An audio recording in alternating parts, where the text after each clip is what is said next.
Au début, c'était comme dans un mauvais western. Un hiver beaucoup trop long, des crises d'angoisse en boucle, une existence en mode hard avec supplément océan de merde dans lequel tu bois la tasse 3 fois par jour. We wish you a Merry Christmas. Wish you a Merry Christmas.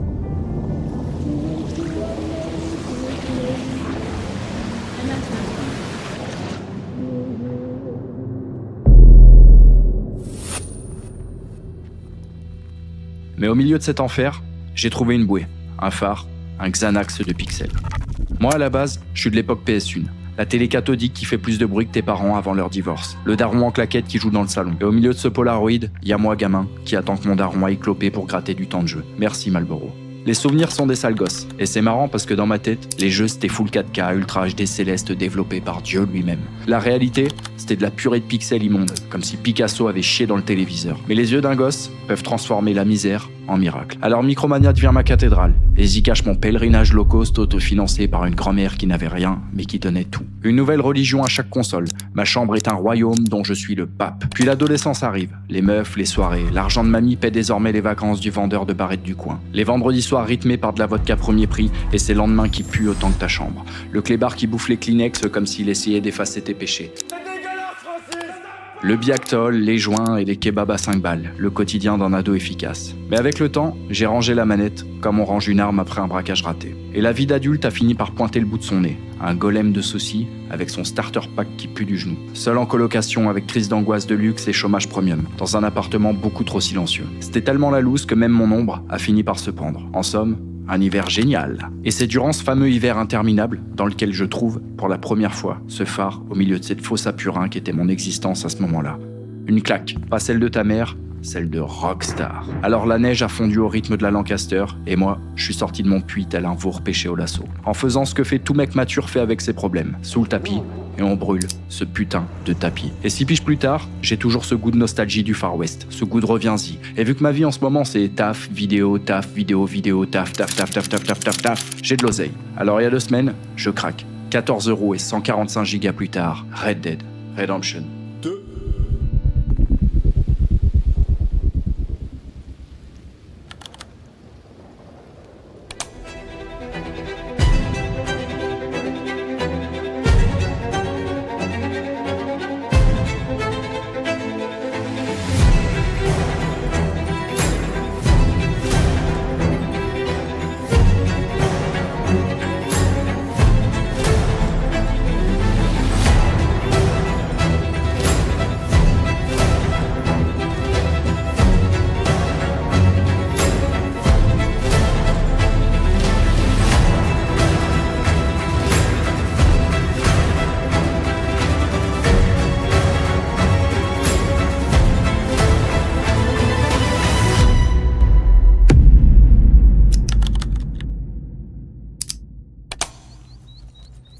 Un cow-boy, un cheval, et la nature à perte de vue.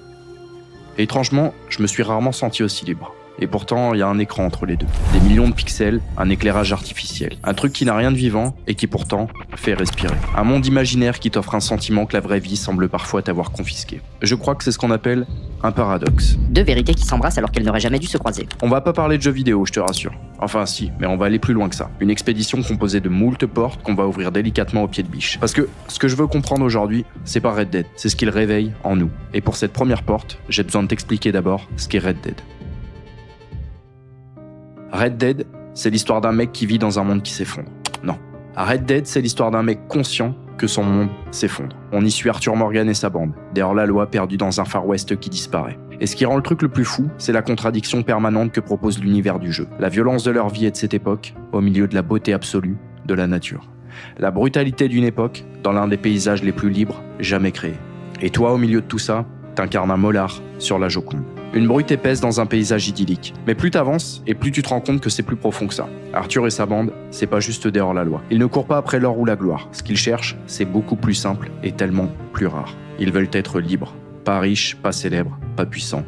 Juste libres. Dans un monde qui ne veut plus d'eux. Et là, tu captes que c'est vicieux. Parce qu'il n'y a que 2 issues possibles. Et les 2, elles puent la merde. Soit ils réussissent et deviennent libres, mais être libre dans un monde qui n'est plus le tien, à quoi bon ? Soit ils échouent et leur quête se termine là où elle a commencé, dans la poussière. Une quête sans fin, dans les deux cas perdus d'avance. Et nous, joueurs, on le sait déjà. Ce monde n'existe plus. On connaît le script de l'histoire, la vraie avec un grand H. Leur liberté est un souvenir, pas un avenir. Parce que Red Dead se passe à la toute fin des années 1800. On dit que les animaux se cachent quand ils sentent la mort arriver. Et bien là, c'était pareil. Arthur et sa bande avaient vu juste. Le Far West sentait la fin. Parce qu'après 1899, le Far West ne meurt pas. Il se fait absorber. Codé, organisé, sécurisé. C'est le nouveau siècle qui arrive derrière eux. Un siècle qui n'a plus besoin de cow-boys, plus besoin de chevaux, plus besoin de routes de poussière qui serpentent vers l'horizon. Les rails arrivent, droites, froides, inévitables. Les feux de camp se transforment en cheminées d'usines. L'État américain quadrille le pays à coups de lois, de registres et de police fédérale qui étouffent les derniers espaces sauvages. À l'image des chevaux qu'on range dans une étable pour les troquer contre des automobiles, l'homme libre devient un fantôme. Un vestige, une bête sauvage qu'on apprivoise de force pour en faire un citoyen. Red Dead, c'est ça. De la beauté dans du formol. Une dernière baise avec une femme que tu ne reverras jamais.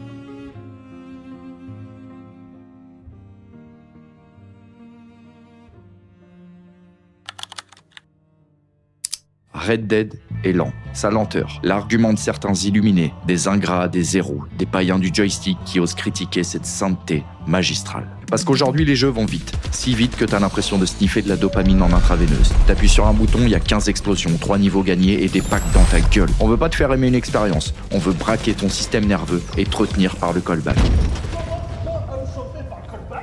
Red Dead, lui, il s'en fout. Il te fait galoper 10 minutes pour aller dire bonjour à un pélo qui va clamser dans 2 scènes. Tu te penches pour ramasser une fleur, t'as le temps de réfléchir à toute ta vie entière. Et c'est ça qui est magnifique. La lenteur est sa dernière arme. Le jeu ne cherche pas à t'exciter, il cherche à t'apprivoiser, à redonner du souffle à un ancien monde. Red Dead n'avance pas lentement par erreur, il avance lentement par vengeance. Comme s'il disait au monde moderne, si ça ne vous plaît pas, mes plaines sont assez grandes pour que vous alliez vous faire foutre. Et ça, putain, c'est beau. Je te passe les détails, des centaines de milliers de lignes de dialogue, les animations uniques, l'équipe de développeurs en PLS pendant 8 ans, le budget qui ferait rougir un pays du G20. Red Dead, c'est plus qu'un jeu. C'est un monument taillé dans la poussière et la folie humaine. Et le truc le plus tordu dans tout ça, c'est que ce sentiment de liberté, ce souffle dans la poitrine, il ne vient pas d'un vrai horizon. Il vient d'un écran, d'une matrice de code, d'un monde assemblé par des développeurs exténués sous Red Bull tiède. Un monde qui n'a rien de vivant et qui pourtant fait respirer comme si c'était la première fois.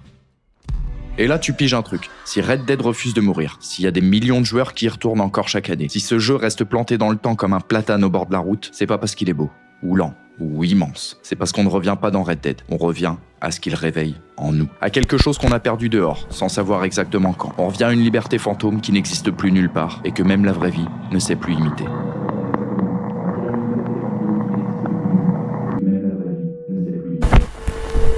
Et c'est là que je me suis demandé un truc très simple. Si un monde de pixels arrive à me faire vivre ça, pourquoi la vraie vie échoue? C'est une question de décor, de responsabilité, de rythme. Parce que dehors, le monde existe vraiment. L'air est vrai, les arbres sont vrais, les routes sont vraies. Et pourtant, c'est pas pareil. Alors j'ai cherché.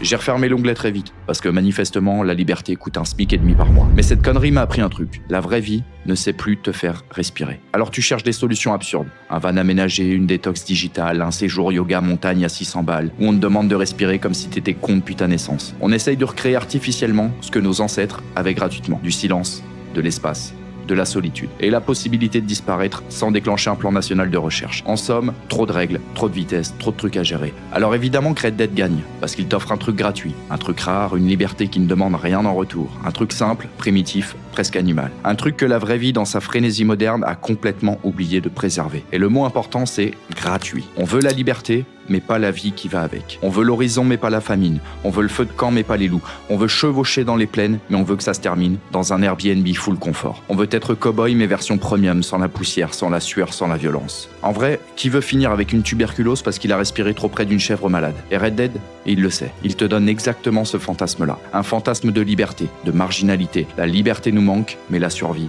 on n'en veut plus. C'est ça son génie, son piège, son parfum.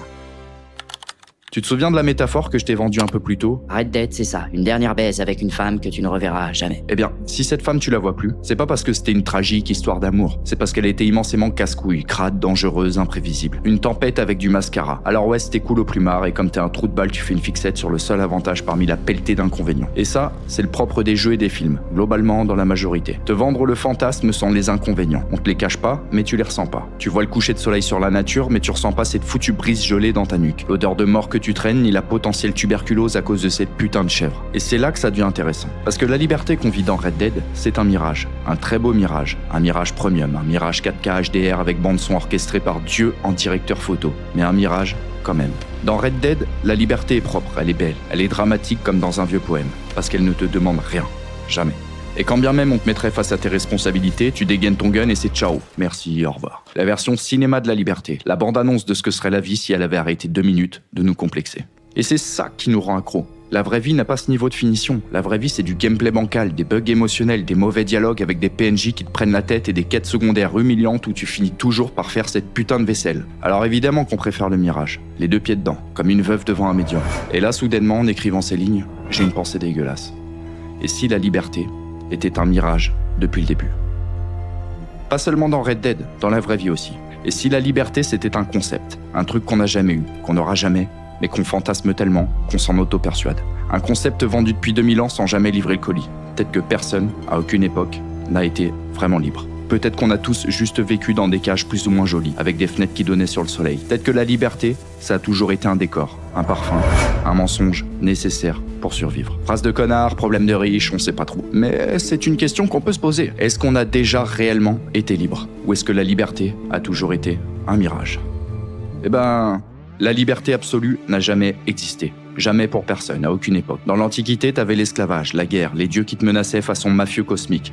Au Moyen-Âge, la faim, la peste, l'église qui surveille tes pensées. Et aujourd'hui, le numérique, la surveillance douce, l'attente permanente, l'ego public. La liberté totale n'a jamais été accessible. On a toujours été pris dans des systèmes religieux, sociaux, économiques, biologiques. Même l'homme préhistorique avait la peur, la faim, les prédateurs, la survie, son propre corps comme prison. Un homme seul dans la nature n'est pas libre, il est vulnérable. Donc oui, la liberté absolue est un mirage. Alors pourquoi on a inventé un mot pour ça? Pourquoi on parle de liberté comme d'un Graal si ça n'existe pas? Parce que la liberté se construit dans l'opposition. La liberté se définit presque toujours parce qu'elle n'est pas. Tu veux te sentir libre? T'as besoin d'un cadre, de barreaux, d'une contrainte ou d'un ennemi pour t'en libérer. Mitard, surveillance, travail, système 35 heures, ce que tu veux. La liberté existe dans l'écart, pas dans l'absolu. En somme, on n'a jamais été libre. Mais certains temps, certains lieux et certains états d'esprit ont permis d'ouvrir des brèches où la liberté se ressentait. Des brèches, des interstices, des respirations, où le monde relâche la pression et ton cerveau te dit « Ah, ça ressemble à ça la liberté alors !»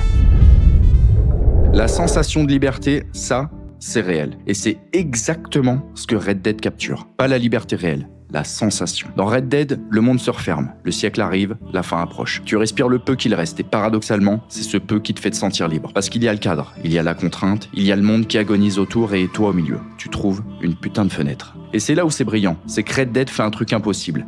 Red Dead, c'est une boîte dans une boîte. Je t'explique. Le jeu te donne une fausse liberté, une liberté scénarisée, programmée dans un monde réel qui, lui, rétrécit un peu plus chaque année. Plus nos libertés s'effritent dehors, plus le mirage de Red Dead brille. Comme si on avait conditionné la liberté dans un monde de pixels et qu'on la servait à des prisonniers dont la cellule rétrécissait de jour en jour. Une liberté compressée, offerte à des gens qui n'ont plus la place de respirer. Alors si un jeu arrive à nous rendre, même 3 minutes, une sensation de souffle, de distance, de solitude, de silence, qui suis-je pour dire que c'est faux? Et je pense que si Red Dead touche autant de gens depuis autant d'années, c'est peut-être pas un hasard, c'est peut-être un symptôme. On se tourne vers les écrans parce que dehors, même l'espoir d'une brèche est capitonné. Alors peut-être qu'il faut l'admettre, le mirage respire mieux que le réel.